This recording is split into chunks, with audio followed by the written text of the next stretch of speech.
false alarm. Oh, I thought that was somebody. No, I thought he had a contact in his phone named Trash. I was like, wait, what? That was a reminder to take the trash out. Oh, I thought somebody. I was like, I'm not calling him, am I? Oh no! That's the immediate thing. No, I have better names and better pictures for you guys than that.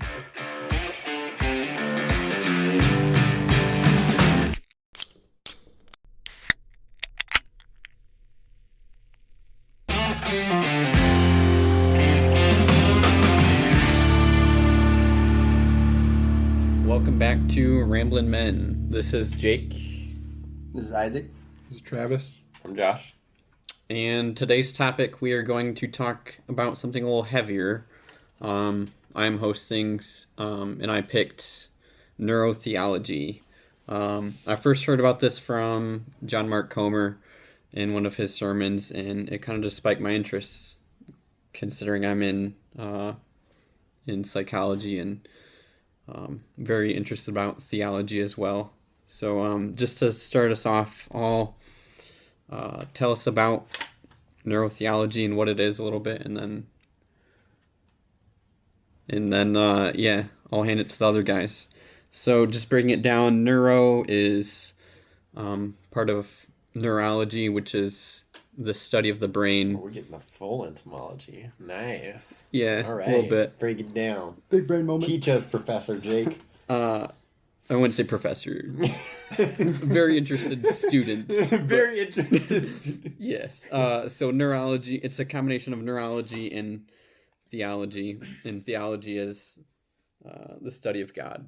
So it's like basically a lot of people call it a discipline, just because it's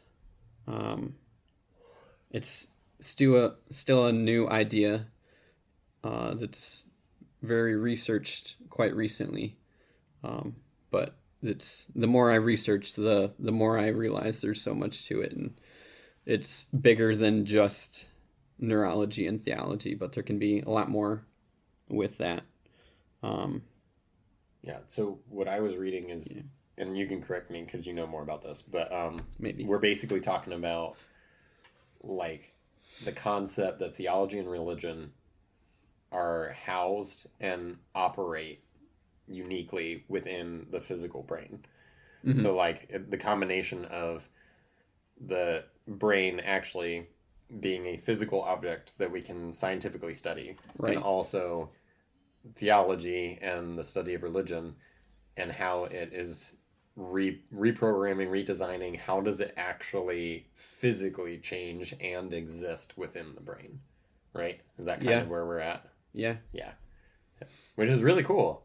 Really crazy concept that we're able to actually like study that. Like we're able to take big idea concepts and be like, oh yeah, see that little dot on your brain? Yeah, that big idea is right there. Like, yeah. It's like, wait a minute. Because we've been able to do that with computers for a long time, where we can say, oh yeah, this is memory, this is processing, like whatever. But we're kind of a chemical combination computer, and this is one of those elements that we're talking about now. So where is theology stored, and how does it work within the physical brain? So yeah, it's cool. I like it. It's a good topic. Yeah. Travis, you have anything to add? Called out. Travis or Isaac? I was halfway expecting someone to call on me, and my answer is I think my research comes in a little bit later in this episode. Okay. I probably shouldn't have just called on you. No, that was pretty savage. Not what I meant to do. You look like you have ideas. For once, I don't mind it. But yeah, I feel like I'm going to be honest, I didn't do a whole lot of research on this topic, so... Sorry to interrupt, but like unintentionally as we're talking about this, I'm like, some of the things that I was listening to and reading this week actually do relate to this more so than I originally thought. I was like, oh, that seems like a crazy idea. I'm going to look into it. And then now that we're talking about this, I was like, oh, that's not really crazy anymore.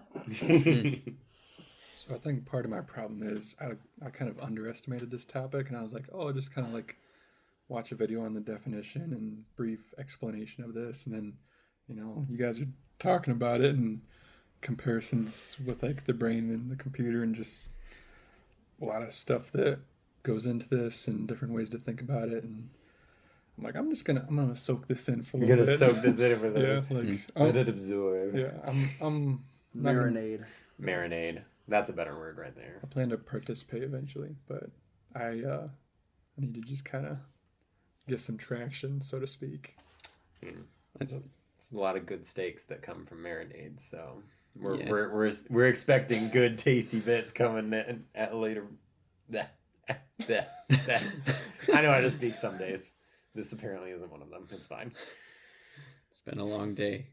It's been a good long day. Good long, but Good yeah. long day, and we're starting a beautifully complex topic.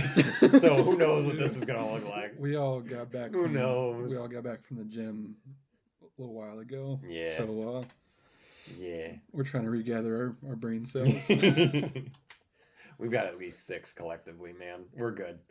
We'll run.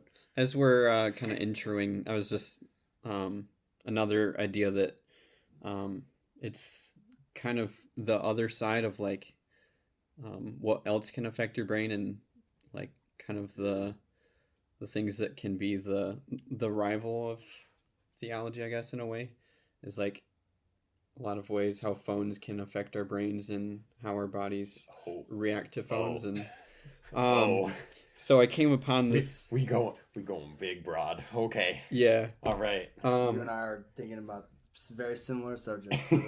Yeah, that's part of my struggle researching, is I was thinking of like I would get broad and then I'd have to reel it back in and get back to the subject. But that's okay.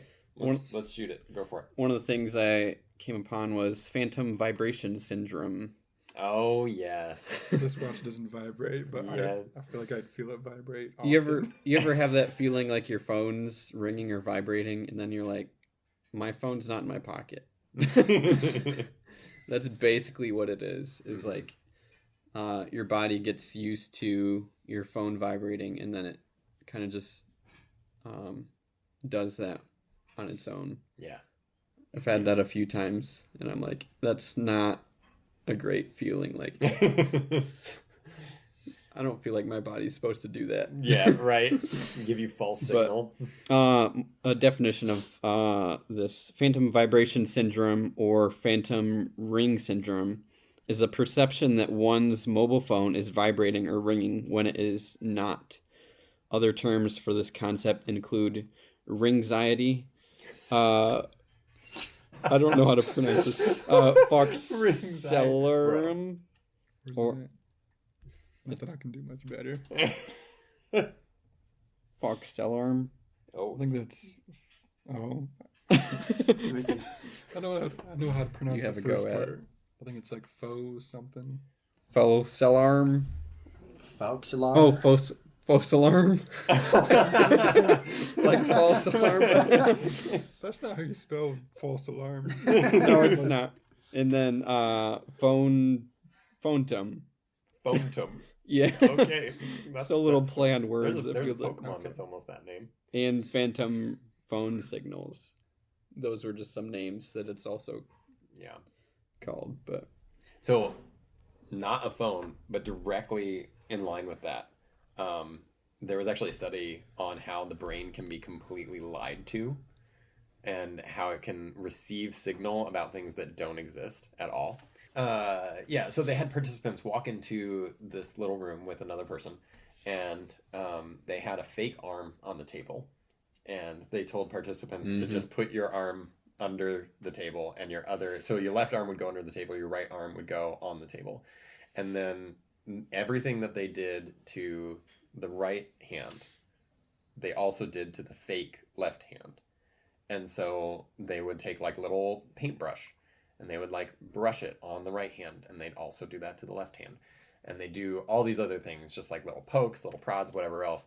And then without any sort of warning, they grab a hammer from under the table and smash the fake hand. And like every single time, the participant like jumps violently and freaks out because their hand just got smashed with a hammer, but it wasn't their hand at all. And so it's kind of in the same boat where like our brain has gotten so used to something, it thinks something. This is obviously what reality is in front of me. Or for the case of the phone, you know, oh, my phone's ringing, obviously, because it does that 1,000 times a day. And then when the hand gets hit with a hammer, our brains freak out because we think our actual hand, with the full knowledge that it's under the table, but our actual hand just got smacked because it looks and seems like our hand because of the sensations we've gotten from our other. So yeah, fun stuff. Our brains are really weird. Yeah. Crazy how they can get tricked so easily, and even like nowadays ads just manipulating us so easily. And that's a big part of advertisement, is like learning how to trick us. Tracking thing that they know you want to buy. Yeah. I just straight up now, I like pull up my phone and I'll just sit there whispering. I'm like, I am going to buy this. I need this. Find me ads for this. There's no apps open. Just find me. I know you're listening. Just find me ads for this. There's some FBI director being like, does he actually know? No, he doesn't. Does he? But dude, I changed one of the settings on my phone to now it will automatically, like if I'm on one Google app and I'm searching X, Y, and Z, it'll automatically, I'll start typing it and it'll automatically, I'm like, bro, this is so convenient. It's so convenient sometimes. I'm like, this is really bad. Very, very non-privacy thing, but I like it so much. Yep. I've had so many sites and people tell me like, oh, you really shouldn't let them have your like search data and stuff like that. And I'm like, bro, it happens every time I walk through a store. Like as soon as I'm walking in the Meijer, my phone gets geographical data and it says, oh, he prefers to shop at Meijer over Walmart. It's like, why? Because it's like 5 minutes from my house as opposed to the 20 minutes to the nearest Walmart. But that means that whenever I go randomly on Google, Meijer always shows up first. It's like, I don't have to hit the cookies preference button. Like, it already knows. Like, okay? There's so many things in marketing like that where, you know, it's just designed around what's naturally going to go for these people. One of the things that I found really funny recently, though, is that for those who may not know, I'm a videographer. I also do content design. And so most of my world revolves around creative apps and programs and other things that I work on. Because I've been searching and learning so many different things, almost all of my current ads on YouTube are for the Adobe Creative Suite, which I already own. And I can't turn it off. I have tried to tell Google I am not interested. And it's like, why? It's like, because I have it. Bought it. You're at Like, bird. I am part of the subscription. Like, I can't go any higher with my current bracket. Like, there's literally nothing to sell to me. Stop giving me these minute-long ads about something I already use. And half the time I'm searching something to learn how to use it better. It's like, I'm literally using it right now. Like, you don't need to tell me to buy it. It's open on my computer. So yeah, the advertisements sometimes miss just a little bit, but with the information they're given, it makes sense. You know, it's one thing I don't like about. Sorry to keep getting us off topic. Like 30-second little rant, and then we'll get back to the subject. Yeah, you're good. The Spotify algorithm. I have to use my wife's to discover new music because my taste in music for so long was such an echo chamber of just the same stuff over and over again. So now it's all country music. I'm like, dude, I am so sick of country music. I listen to like every corner of country music, country pop, country rap. I've listened to metal country before. cold. I didn't even know that was a thing. But like, and then all the way to the other where it's like, just like, okay, nobody likes this. I'll listen to it because I'm not. And then I'm like, I have so few country songs on my playlist, if any at all right now. And half of what it's recommending is just country music or stuff that I've just taken off of my playlist. I'm like, bro, I don't want to listen to this. That's why I took it off my playlist. Right. Yeah, there are definitely some search engine functions out there that are better than others. You're gonna spy on me 24/7. Do better. Yeah, if you're gonna spy on me, at least learn. Like, come on, I'm offended. But like my Instagram app was like, I was typing in neurotheology at one point or another in some form on my phone, and it started on my Instagram. I was like, oh, this is an interesting science little thing, and then it started to, you know how it adapts to you and what you want. Like your feed will adapt, and then you reset it, and it'll reset everything to okay. It'll give you like 7 different things that are similar to the thing that you like the most. And it started to get closer and closer and closer to our subject. And I was like, okay, this is pretty cool. That's pretty cool. And then it got like really weird for a second. And then I was like, all right, we need to close this out and reset this whole thing for a second. I was like, now you're getting into like the people who are like out of body experiencers. They'll go like walk on the moon or some stuff like that. And I was like, okay, this is entertaining, but it's like that's as far as it goes. It's just entertaining. Like you're eating a bunch of mushrooms and going on outer space. Like like literally that's the whole conversation. They're called remote viewers. Like So anyway. I mean, that kind of reminds me of like some of my research problems of like I'd get to an article and it would be talking about something that I somewhat understand because I know parts of the brain, and then it's like, oh, I don't know what it's talking about anymore. It's way over my head. So you're talking like a skill level search problem, right? Like you search enough of it and it starts giving you like higher end results. Is that what you're talking about? Or I would just use like, I was going into Google Scholar and just going based off like highly researched articles. Okay, like, people a lot smarter than me. Yeah, so that was just where I was going. I guess I must have just misunderstood. Then I thought you were saying that like as you were searching, it was kind of assuming that you were. I guess it's a bad way to say it, but like it was assuming that you were smarter based on what you were searching, so it was starting to give you harder to understand content. So it naturally assumed that we were dumb. Like, I wouldn't be surprised if there are a couple things on my search engine that are like, yeah, this kid doesn't know anything. I should probably suggest these basic results first. Like, I wouldn't be terribly surprised if that was the case. I've searched enough how to do this thing. Like, probably, honestly, there's probably something in the algorithm that sits there and says, yeah, he would probably burn a frozen pizza, wouldn't he? Okay. All right. Let's help him out. A frozen pizza before. I have too. Yeah. That's a story for another day. We almost lit our toaster oven on fire at one point, Travis.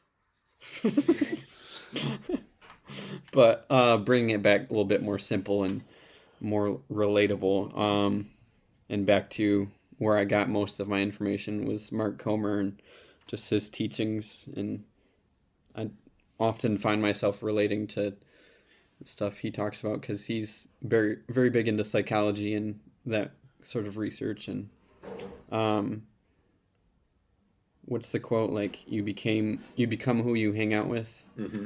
He kind of the average of the people you hang out with. Is that I think he kind of, or this might have been said too already, but he said we become like what we meditate on. So that's just turning it more spiritually, and like if we're on our phones all day and looking at what the world's saying, then we'll become more like that. But if we spend more of our time reading the Bible and thinking about God, then we'll become more like him. And that's the part that I was more interested in, because that's something I need to do more of.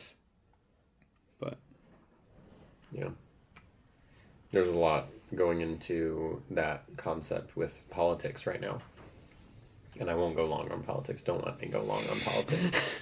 But I mean, even a TikTok algorithm, like if you see conservative, well, we'll throw the conservative word out. No, so if you see left and right sort of mentality videos, and you watch ones that are on the right side of politics more often, then it will naturally feed you more of the right. And so I forget what it's called, but there's actually a word for it.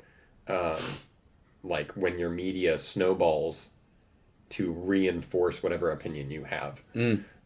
So if you naturally gravitate, like on a perfectly balanced sheet, and you get left and right at the same time, and you go and choose one side or the other, and it naturally will start feeding you more and more of those things, and it's more and more likely that you will find something that you connect with, then it becomes this giant snowball of you may not have had an opinion one way or the other, but because you started, because you even liked one video, or because you started focusing in one time in a particular direction, then everything naturally gears you to the far end of that same spectrum.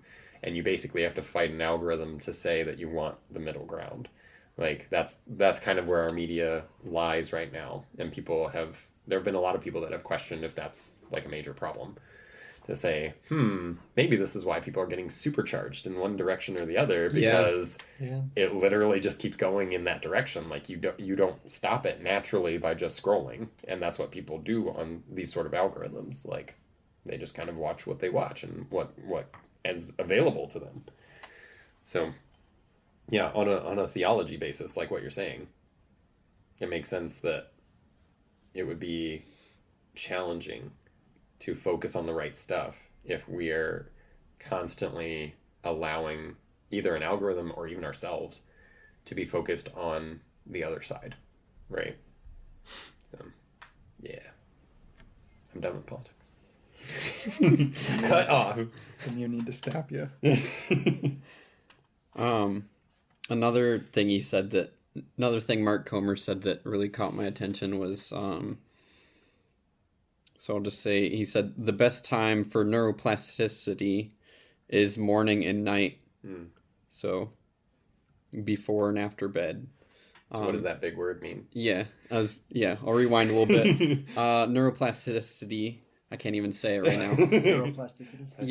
That. I live in an amendment. Adding too many syllables. So that word is basically, I forget exactly what it is, but it's like when your brain changes or kind of adapting. When you're able to retain and gain new information. Yeah. Like adding ridges. Do you have a definition? No, but I know about that specific process. Okay. So go for it. You don't need hands around here. I- We're still raising hands. I know. We did that in episode 1. I commented on it then. I feel like it helps with interrupting, though. Okay. Because I have a fair really enough. bad That's habit true. of interrupting, and my wife, the first thing she Maybe said... I'm just too rude. Maybe I expect people to interrupt me because I'm used to... Okay, anyway. The first thing she said was, dude, shut the heck up. I was like, she was like, you interrupted everybody. I was like... I was like, that hurt coming from my best friend. Come on. That's a savage review right there. No, but like that's like that process of neuroplasticity. 5 stars except for all the interrupting. It's a full process. It's like an 8-hour cycle, but like you have smaller cycles that happen in that big circle that happens. You can learn something in the morning and evening better, but in order to take that from short term to long term, you need a lot of things to happen. You need a good REM sleep because your brain doesn't even activate that system that causes you to want to be like, okay, I need to move this from here to here.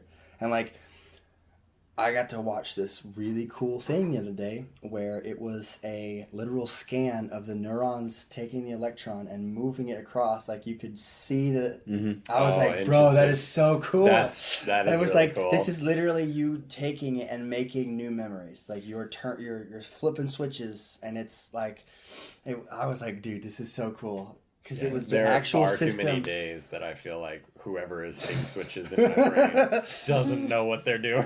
But dude, part of like what the research that I did for even just unintentional research that I did for this topic was that the amount of things that have to happen in that system and the amount of things that we eat, sleep, and are around 24/7 that affect that system in a negative ability. Right. Microplastics can interrupt that completely. Wi-Fi hits your pineal gland like a mother trucker, and that is one of the main things that causes you to be able to not like but like regulate stuff in your body, and it's like a lot of history and like certain like all sorts of different religions. What's the word? That is your religious gland. Okay. That is Gotcha. the thing that is like the more that gets damaged, the less close you feel to God, in a sense. Like there wasn't a ton of evidence for it, but like it was dotted all over in different religions in different time periods, all over the place, and some religions even worship that as a in the Catholic Church. One of their religious symbols that I came across looking into this subject a lot was a pine cone, which is a symbol for the pineal gland. Like just straight up, you can find verses in certain Catholic. Interesting. I know, and like at first I was like, okay, this is a little bit tinfoil hat for me, but then like I've been hearing that for over a year now, and I'm like, okay, I'll look into it here or there. I'll look into it here or there. I'm like, some of the staffs that the Pope holds, what does it have on top? It has a pine cone on top. Has a cross and a pine cone on top. In other books, it morphs into this religious symbol a little bit, but like, how devious is the enemy? How devious is the enemy to manipulate us into thinking things are okay, to making us depend on tools that damage the thing that directly help us contact our Lord and Savior. Sure. Yeah.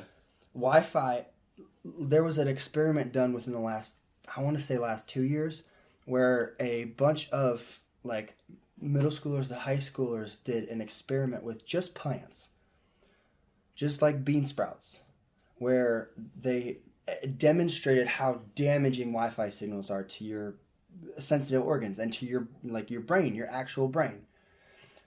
You can see it, and then now with like RFK Jr. bringing out all this other stuff, it's like, hey, did you guys look at this? Did you guys look at this? I'm not saying either one of these are right, but look at what these things are telling us. Like, look at some of the evidence that's out here. Consider that this might be poisonous for you. Yeah. One of the research papers that he brought up was a paper where they literally study how much like heat and energy, like they just took a infrared scan of a person's body for like 24 hours. One person who had access to a lot of electronics around them all day long, and the inflammation was higher. The only difference in their diet, and like as much as you could possibly control in this experiment, sure, they discovered that anywhere that it was more inflamed, it was more, they had more brain fog, they had more fatigue, they had more everything. Like their sleep was the same, their eating was the same, everything was the same, as much as possible, of course. Yeah. You're not going to have two exact identical people, but you could even watch them put the phone up to like just the ear, or even they did this on multiple different electronic devices. And of course, I can't name the study, but like you even put your earbuds in long term, and there was like long term, not like damage, but like disruption in your whole body, all the way down to the cellular level. Yeah. But to get back to that experiment, in a high school classroom, they took plants. One was in a Faraday box or a Faraday cage, and one was not. Mm-hmm. They put routers right outside of each one. Mm. The plants literally did not grow at the same rate, if at all. The seeds that were right next to the router, I mean, it's just the same router. They're like, this is the same router that we have for the rest of the school. So I pulled them out of the supply closet, hooked them up right there at the edge of the classroom. And the plants that were in the Faraday box grew just fine. They had a light and everything. This was a sealed, nothing in, nothing out. Right. But like you can look it up, like it's a very popular, like been going around my social media, where they're like the plants inside the Faraday box grow normally and they're bright, and the seeds don't grow that are right next to it. They're like, well, if this is doing this to plants, which are quite a bit simpler than our brain, right? We have to ask the question. Well, dude, what is it doing to us? We have to ask the question. What is it doing to us? Yeah. And then I came across this. This one guy that I just scrolling through Instagram on Reels, and I was like, oh, I know that guy. He was on the Joe Rogan podcast, and he was on one of my other science podcasts I listen to. Haven't listened to it in over a year, so I can't recall the name. I'm not going to lie to you. But I was like, oh, I tend to believe stuff that this gentleman says, because he's not completely off his rocker. He looks like it though. He looks similar the to the beloved guy. 20% of the internet. Yeah. he's like he pulls up he brings up like it's an old video, like it's old. He's probably dead by now, but he's got papers. He brings up these studies. He's like, these are from different schools, and every single one of these chemicals that we think is good for us or is being pushed in, the only country that these 4 chemicals are being pushed in is America. Mm-hmm. It's like fluoride, Wi-Fi, and like 2 others I couldn't remember. He was like, these are in all sorts of things. And what do all of these affect? Your pineal gland. Yeah. He's like, these all affect, like, severely damage, and some of it, like Wi-Fi can long-term potentially damage it permanently when we're around it so much. And he's like, what is the pineal gland mostly attributed to over the course of the last however long it appears in any sort of, like, you look at historical context, it's your organ in your body that is mostly accredited to how you communicate with God, how you communicate with whoever your religious figure is. That's interesting. Yeah. He was like, there is, and he pulls up like this image of whatever religion involves chakras, and it's one of the older ones, like really, really old. And what does it have? It has a freaking picture of a pine cone right where your pineal gland is. And I'm like, okay, well, that seems a little weird that multiple different religions across multiple different times, across multiple different places that are thousands of distances apart. Thousands of distances apart. Distance unit. Tracking. He's tracking, yeah. So you have Professor Jake and Tracking Travis. Professor Jake and Tracking Travis. Man, I want a title. I'm probably still too rude to get a title. You just gotta let it happen one day. Oh, okay. One day I too will be old enough to have a title. Even though you're the oldest one. Shut up.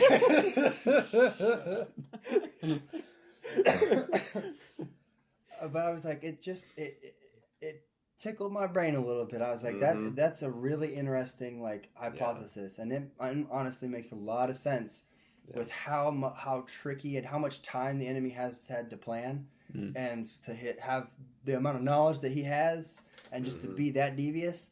To we're gonna hide this from people, and then make this a very popular thing. Or we're gonna put this in the water because it's good for your teeth. We're gonna make you think that it's good for your teeth, even though it disrupts your endocrine system, and we're gonna try. I'm gonna make sure that I put. You're gonna get some comments, bro. You're gonna get some comments, bro. I'm gonna stay off that. But no, I track with you too. Like, absolutely. You mentioned the tinfoil hat, and I'm sure there are a lot of people that would hear that and like they'd probably dispute it in the same context. But even if we don't have all of the science, that alone should bring up a question. It should at least make you question what's going on. Like it doesn't need to be something where you're like, oh, the government is conspiring against me. It's like, well, maybe not, but at the very least, what it could be is it could be hurting you. Yes, right? Like, exactly. And we should ask very that much question. Could be hurting you. And we already have a ton of research about the mental damage, like regardless of what Wi-Fi does on a physical level. Exactly. Like we already have a ton of research about what social media does, what constant phone usage does, what it does to that constant not dopamine only feedback, the instantaneous dopamine feedback. Right. So we already have a lot of research into that says, hey guys, this might not be good. You know, and like I'd even go so far as to say there is research out there that has made it fairly obvious there are elements to these large-scale electronic ideas that are not good. Like, social media does this in teenagers, or causes this in whatever. And I think that the evidence there, regardless of how much we know or don't know about the physical elements, is also very easy to back up what you're saying of like, hey, we need to ask this question. We need to look at this and see what it's actually doing to people. For sure. So like I was like one of the things that I was researching was, and I say researching, but just like screwing around on different social medias, seeing what other people's opinions are. Or like I'll go to like the crazy parts of like the internet sometimes, like where it's like, okay, this is just a lot of this is tinfoil hat like kind of deal, but it's like, okay, I have a goal in mind, and if they know something that like might seem crazy, but like might offer results, but it's not going to hurt me or anybody around me, I might try it out. sure. So like one of the things that somebody did was it sounds really goofy, but they made a Faraday box and just like put their head in it, just like to block out all. And they started like a little brand or something to make like Faraday helmets to where it's like you don't always have access to be able to get away from all the signals and the static, the noise, like this and like the spiritual noise that you don't always have the ability to go to a like literally place. tinfoil hat. So literally, like literally. I think I found something similar. To add to that. Yeah.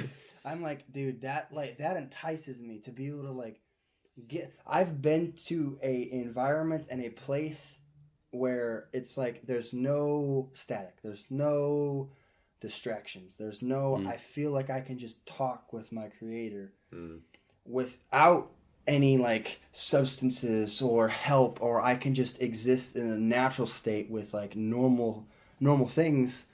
Sure. And like I'm not smoking any drugs, I'm not taking any like substances, or like there's no external factors that are causing you to experience that. And I didn't have to eat anything. Like there are some useful tools under the right circumstances that you can use to get to where you need to be if you are willing to go down those paths. I'm going to suggest breaks. Because that can go into a very large topic really fast. And absolutely. We need to rein back to our neurotheology a little bit. But just please finish what you were talking about. But just finding a way where you can get to that place where there's no static or no like where I can hear the ringing in my ear, which is totally wonderful sometimes. Yeah. Like, people are like, you deal with this all the time? I was like, yes, 24/7. But I like to hear that because that means I don't hear the static or the background stuff, or like my brain's not going 1,000 miles a minute. The constant assault. Bro, like every second of the day, something like, I'll like just I'll listen, like just I'll pull off on the side of the highway and I'll be like, it's like 5 a.m. and I'm like, I will just sit there and pray and I'm like, oh, I can hear the ringing in my ear. Like, that doesn't happen very often. That's very nice. That's very nice. That is such a unique perspective on... Even though tinnitus is typically considered bad, it's nice to just listen to it ring. As an audio tech, I've had a lot of opportunities to play with soundboards and adjust different sounds and everything. And the beauty of having all the musicians ready to go and the speakers being completely silent is amazing.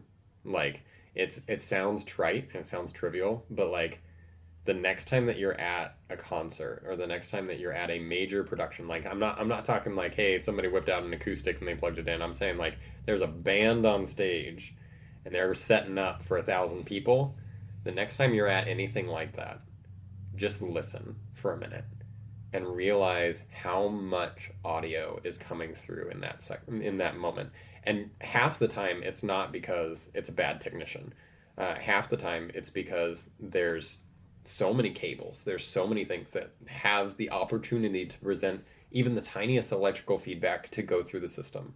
And then there's devices that could also cause that. Like, there's so many different variables that to have a quiet moment that's completely ready to accept whatever's about to happen is incredibly rare. Like, it's so uncommon.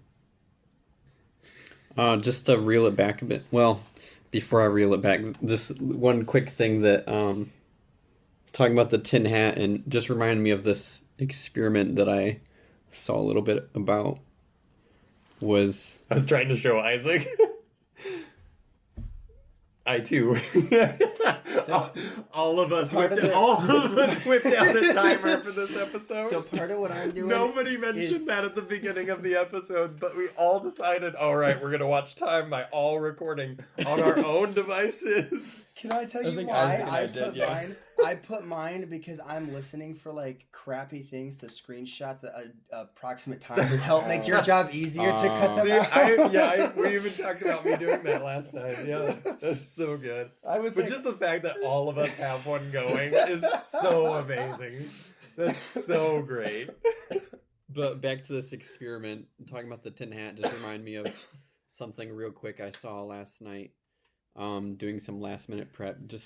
There's this experiment with what they called a God helmet, and I'm not exactly sure what it was all about because I just kind of saw it and scrolled past, but that just makes me want to go back and research that and see what that was. We might have to follow up on that. That's an interesting little name right there. But back to the quote of neuroplasticity. We'll get there. I like how none of us have tried to say it. We just keep letting you. Well, Isaac did, yeah. Oh, I'm so sorry. I've used this word before. I'm so sorry. Yeah. I sat there and made fun of it for like 10 minutes. I was like, neuroplasticity. Yeah. My apologies for missing your great effort. So that is best when you first wake up and when you first go to bed. So practically, what I've been doing is putting my phone out of reach from where I sleep. Mm-hmm. So I use my watch as alarm, and once I lay down, I'm not going to look at my phone. And then my Bible is right next to my bed, though, so I can look at that before I go to bed and when I wake up. So that's kind of just me practically trying to put into practice what I'm saying and not just saying it and being a hypocrite. But I've also done that same exact thing. Like my dresser, I've taken everything out of my bedroom because sleep has become...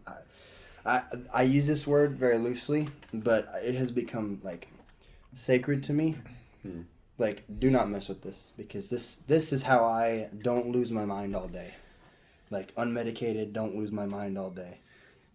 Like, I can function on a... Sorry, I snicker because I'm like, maybe I should try that then.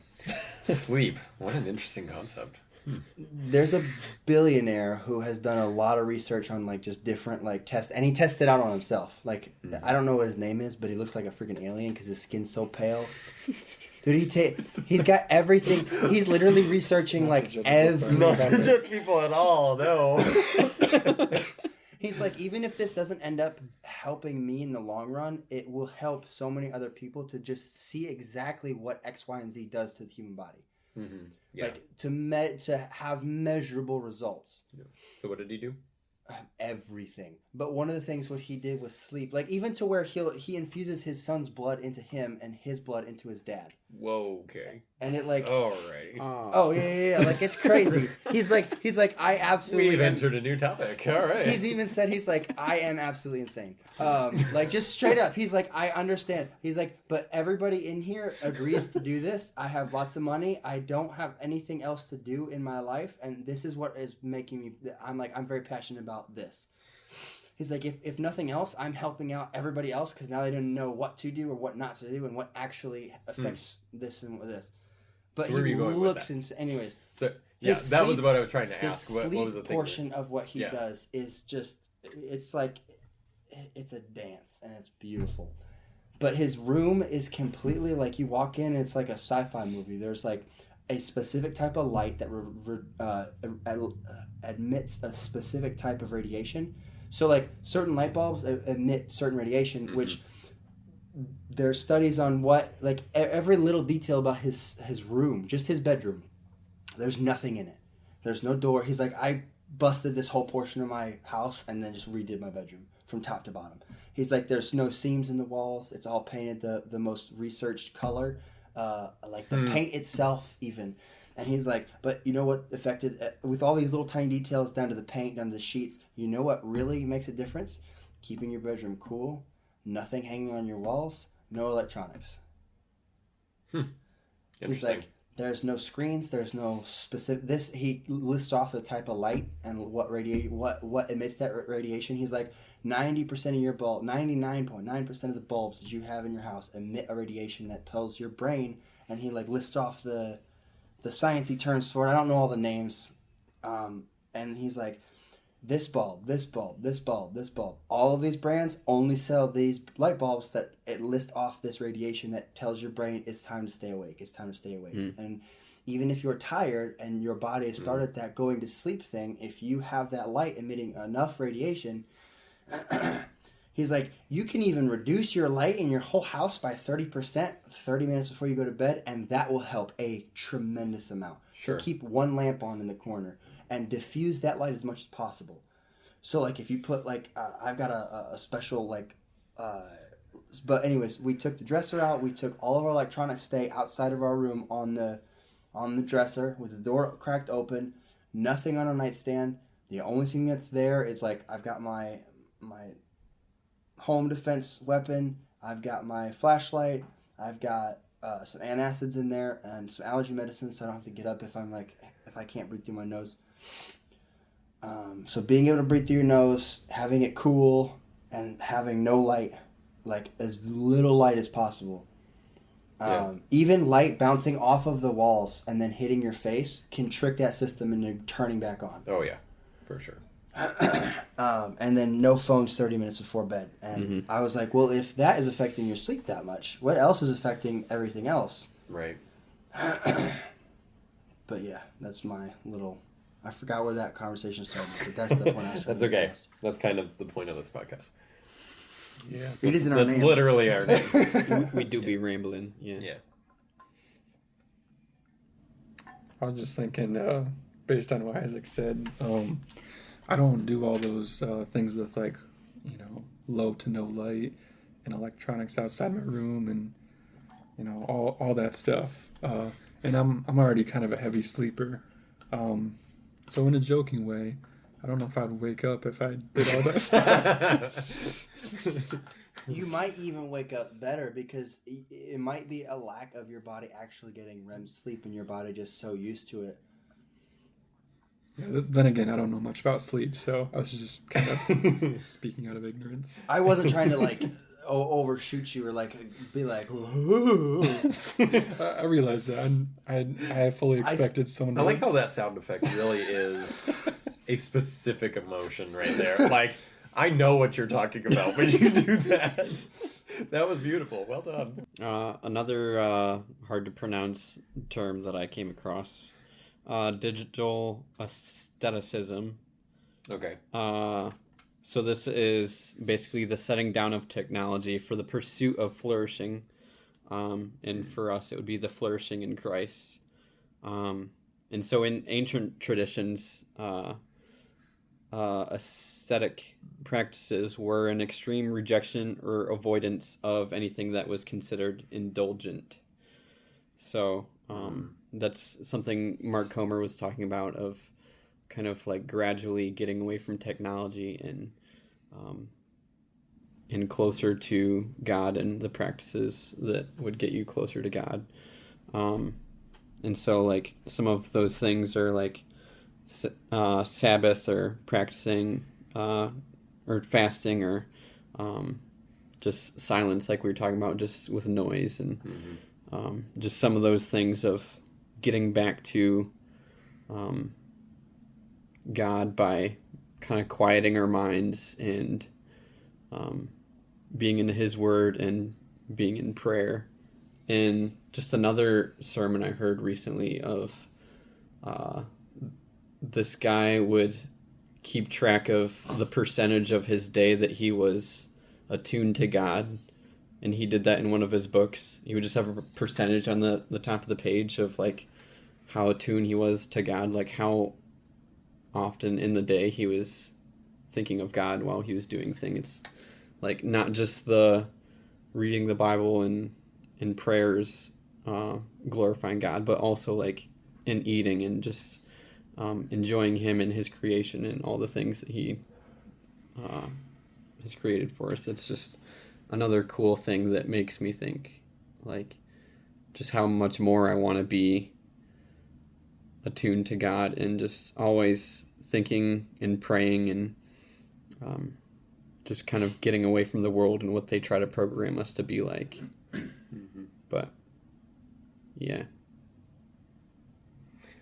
So I think this is a good time. I'm going to dive in with A couple quick things that I found.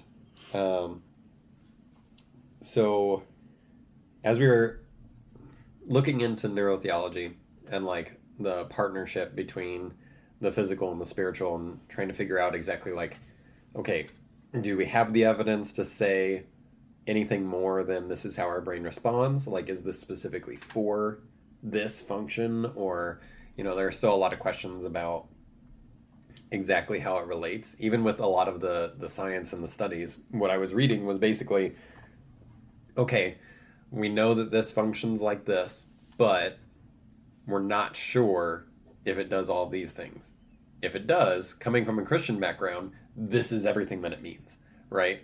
And so, like, it has really cool implications, but we're still in the process. I wouldn't say struggling, because we're definitely making leaps and bounds as far as like understanding the brain and all the different tiny pieces that connect.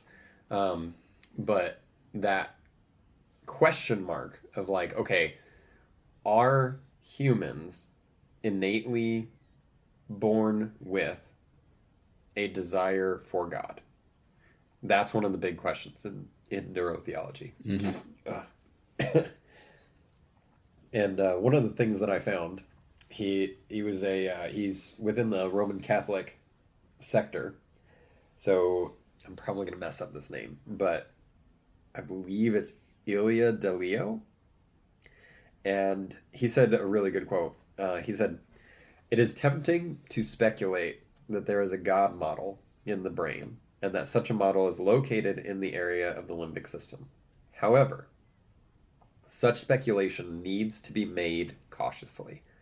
What these findings do point to, however, is that spirituality involves the brain. For the first time in human history, we are beginning to understand spiritual experience not as something apart from the physical human, but rather bound up with human matter. Yeah. That is, the matter of the brain. Thus, matter and spirit are no longer seen to be opposed, but are indeed mutually related, if not one and the same." So I thought it was a really good quote, because I was like, especially in that first part, that's kind of where I was. Like, such speculation needs to be made cautiously, because it would be really easy for Christians, especially, that want that to be true, right? Mm-hmm. Or other religions too, that are looking at that going, oh, see, look, God created us that way.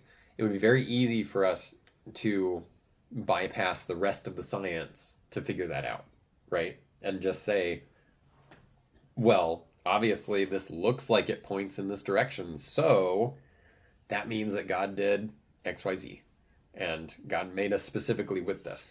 And even if I personally believe that, we got to be careful to have that conversation with others, because we can't just tell them this is fact, right? Mm-hmm. Like, we need the science. We need to understand that. Otherwise, people are going to receive that information and kind of throw it right back.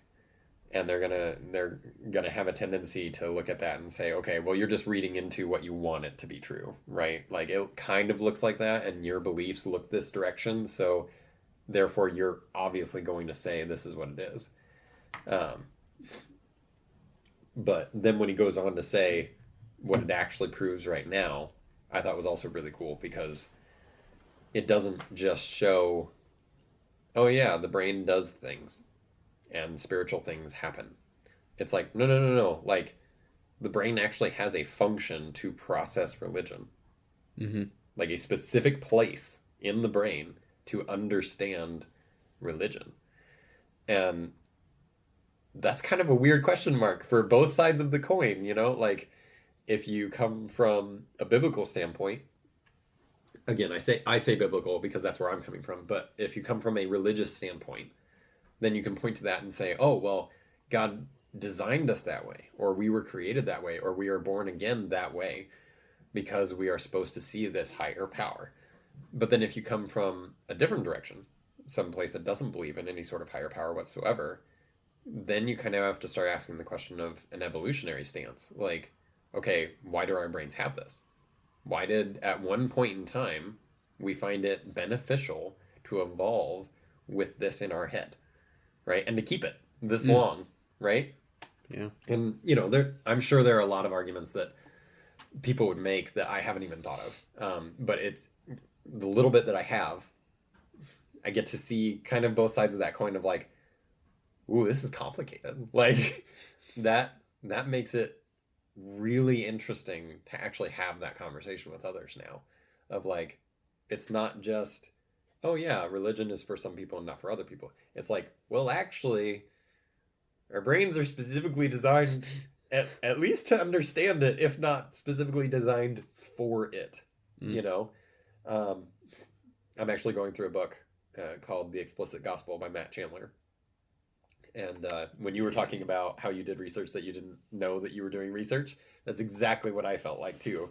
Because one of the sections that he's talking about was that we are built for worship. And he goes on to explain like a dozen different ways that people worship that aren't in a religious sense at all. And saying like, okay, well, why can we have wars and absolute devastation and all these crazy problems within the world, but the main stories that we see off of the news almost always involve some sports person and their girlfriend, or some actress and how she did all of these cool things with puppies? Like, why does that matter? Why is that on the news at all?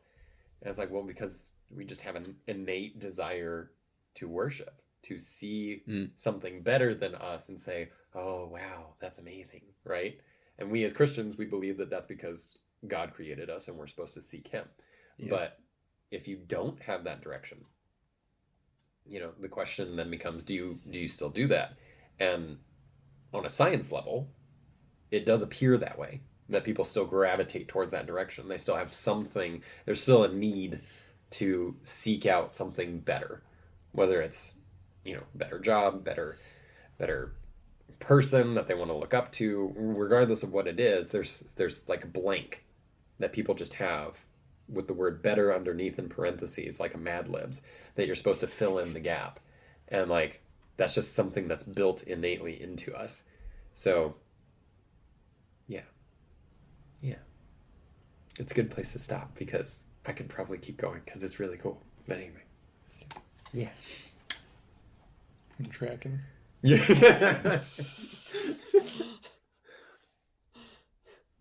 I do have one other thing if there's a good pause here. If somebody wants to jump in, by all means. But I'd say go for it. Okay. So there's a different article that I bumped into. And it's from a guy, J. Clin D.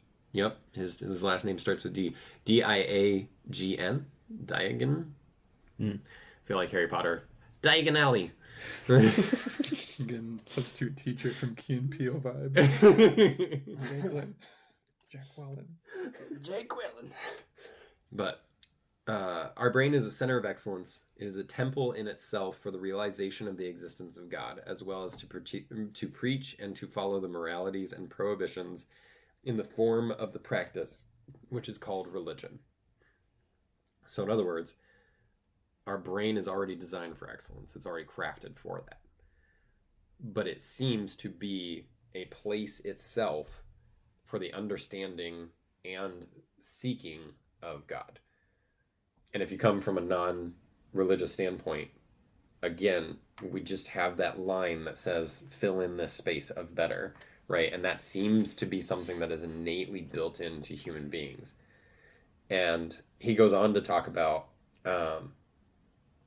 how the moralities and the prohibitions that are in place because of a religion, the things that we do because we believe in something, those are innately wired into the brain because of that desire for better, because of that desire for connection with a higher power, whatever that higher power is. And he goes on to say that, however, is an out-of-body experience transporting oneself to heaven or other netherlands, as well as the oneness with the universe, exaggerations on the flashy starry lights, visions and inner voices, and other virtual episodic events, which are being interpreted and preached as reality and miracles. Those form the extreme marker points for debate. And I think that's a good take, because I have never personally had a debate where it stopped at, oh yeah, I believe in God, I don't believe in God. Like, that has never occurred. It has always been a little bit farther than that, and almost always there's something to point towards a religious experience that does not match with what religion stands on, right? And so, like, if it is built into our brain, why do we suck at it? Right? Yeah. I mean, like, why do we create more than what our religion would naturally say is where our faith should be, right? Why are we crafting? Why are people running all sorts of new theology? And like, well, if we really are built just to pursue God, why doesn't that just stop us from not pursuing other things, right? And so there's a whole bunch of question marks as far as, okay, if we're just debating, if we're built for pursuit of something, then how much more so are we supposed to understand that it's not always going to be the super radical, crazy, far side miracles that sometimes we hear about, right? And that's the media that a lot of people have a problem with inside of religion. They're like, oh, well, you guys go do this really crazy thing that we don't believe in at all, and that's really weird.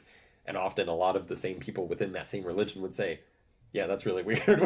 We don't believe in that, right? But that's the point of debate, right? That's the far marker that they can point at and say, yeah, that's crazy, so we're not going to believe you, right? I mean, it's the same issue that we've had over many years within the United States and different faiths within the Middle Eastern section, or even just a skin tone that comes from the Middle East, right? People naturally go, oh, well, you must believe, and they push it to the far ends of, radical terrorist groups. And it's like, most of the time, the people that you bump into the street are not those groups, right? But those are the markers of debate. And I thought that was really good on this quote. It just sits really well to say, like, when we're talking about this, we got to be careful to not constantly throw it to that point, right? We're just talking about science. And that's why I think the first quote is also super important, because we can't just quickly rush in and say, oh, well, obviously God made us for this, because that would be that far point of debate, right? Like, that would be us almost trying to say, oh, we got you. Like, look, God built us this way. You have to believe it now. It's like, no, that's not true. Like, they don't have to believe it. Even if it is true that God built us that way, like, they don't have to believe it. And we have to have that conversation, Yeah. So, all right. Officially done. I have no more quotes to give you guys. No, you're good. That was all good. I'm also running out of things to say.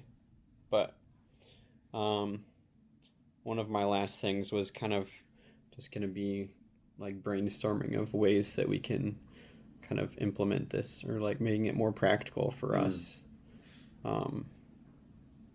Just like, yeah, putting off the bad and putting on the good, kind of as the Bible roughly quoted.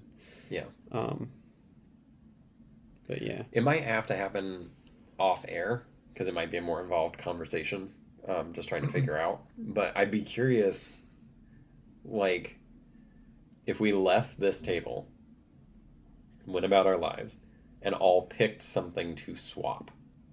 So we take out X and we put in Y. Yeah. So it doesn't have to be anything big. Like, for me, maybe it's, instead of, every 5 videos that I go through TikTok, I read a Bible verse. I pause. Yeah. Instead of just constantly doom scrolling, like, I stop and I go and read something full and contextual to my existence, right? It could be something as simple as, okay, instead of, maybe you watch a show every week, and it's like, okay, well, instead of watching this show, I'm going to do a 15-minute exercise with worship music on. Like, I'd be curious to see what the results are for something that small, of just a trade, even for like, here to the next episode. even from here to the next episode. Tracking.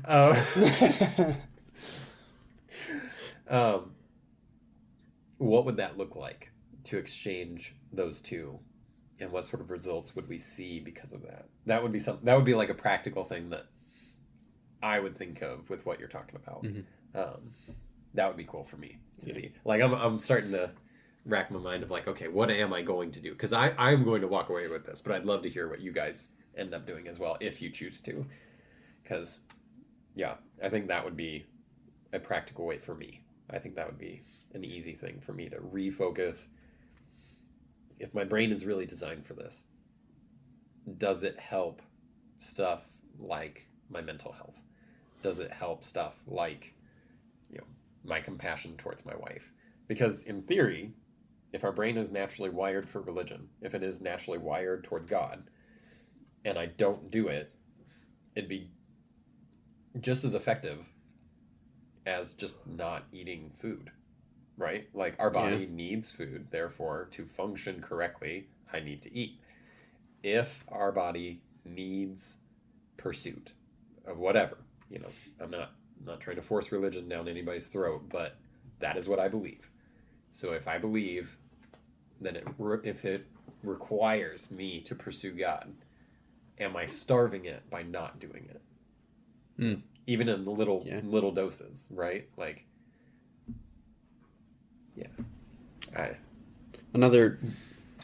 Sorry, just go for it. real quick. Another practical thing I've done before, but I mean, again, not always good at these things and don't always do them. But another thing I've done before is like taking Instagram and uninstalling it and then putting my Bible app in that place where... Oh, like the exact spot? Yeah, where it was before. Because it's like sometimes when I'm bored, I'll just open my phone and scroll to where that area is where social media is. It's like, oh, the Bible's there. Well, might as well now that I'm thinking about it. Yeah. But, that's cool. Yeah, just rearranging stuff so that it's like not always scrolling to social media. Shake yourself up. Yeah. That's cool. I'll have like days or weeks where I'll set my background to something like just straight up black, and then I'll turn it on eye sensitive mode and keep the brightness down as low as I can while still being able to maintain useful function out of my phone. And then I'll do like no social media, no YouTube, no nothing, only using this as a tool. Yeah. And it's like a reset. There's definitely a lot of research into media fasts and like how beneficial they are, for sure. I was gonna say something, but I don't know. I feel like based on how long the podcast has been going, I don't know if like it's gonna get cut off or not. No, you're okay. Go for it. Okay. Go for it. Say what you're gonna say. Okay. We'll make it work. Yeah. Thanks. We'll give you a special bonus episode, just you. This is my solo. The wisdom of tracking Travis. That's a podcast name in itself, right there, man. Okay, go. Gotta find my train of thought again. Yeah. So, speaking of like wisdom and stuff, sometimes acquiring wisdom is a matter of, making mistakes and just learning from them.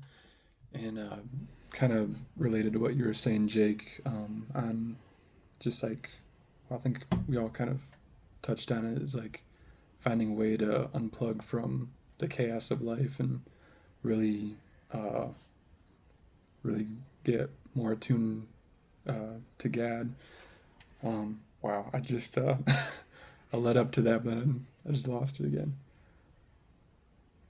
Anyway, let me just get right into it. So one thing I've been doing is thanks. One thing I've been doing is trying to establish this habit of having like this daily devotion where I try to read, a certain amount of verses in the Bible every day. So I make it a daily thing. And then once a week, I try to dive a little deeper and I, make it more of a priority to cut out more distractions, and even put myself in a room that has no electronics except for my digital watch to track the time. And I think I've only done that like once or twice, but like just the feeling that I got of like being disconnected from all the distractions in life, it's hard to describe. Like it felt freeing. And kind of the peak of my story here is I had this silly thought where I was like, this is a great feeling. I think I want to kind of limit how much I do this, because I feel like if I do this too much, it'll lose significance. But then I was like, interesting. Yeah, and I was like, oh, Travis, you poor soul. You live in a world where, you know, if you seek something for long enough, it'll kind of lose its value, or lose its significance. But if you are seeking the creator of the world, and, you know, your heavenly Father, something you commonly forget is like, you know, there's not enough that you can know about him. Like he's you know, he's incomprehensible, and, you know, it's just something that a lot of us humans can't grasp. Is man,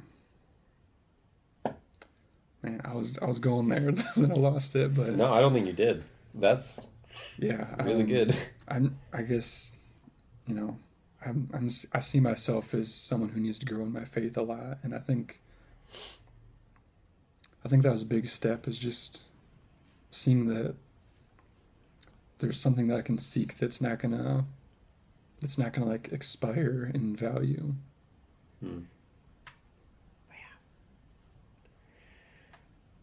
Maybe we should give you your own section of wisdom with Dragon Travis. That was pretty good, man. That was pretty good. Yeah. I think that might be a good place to end it, actually. Yeah. Yeah. A great spot. Great wisdom, and great place to end. Unless there's any final thoughts within a minute of talking. That was a home run right there. Yeah, absolutely. I mean, the only thing, like, hey, if you're a listener and you decide to do this with us, let us know. Like, let us know what you're substituting, changing out, or, you know, if you're choosing to do something even more drastic or more different, like, yeah, just let us know. We want to be a part of it, because that's cool. Like, that's really cool. Regardless of religious or not, if you're trading out stuff, like, just knowing what the impact is, like, that can be a good thing for a whole community. So, yeah. And to kind of clarify on that, I think, correct me if I'm wrong, but I think there, with the areas that we post our podcast to, I think there's, you know, ways of, you know, commenting and. Oh yeah.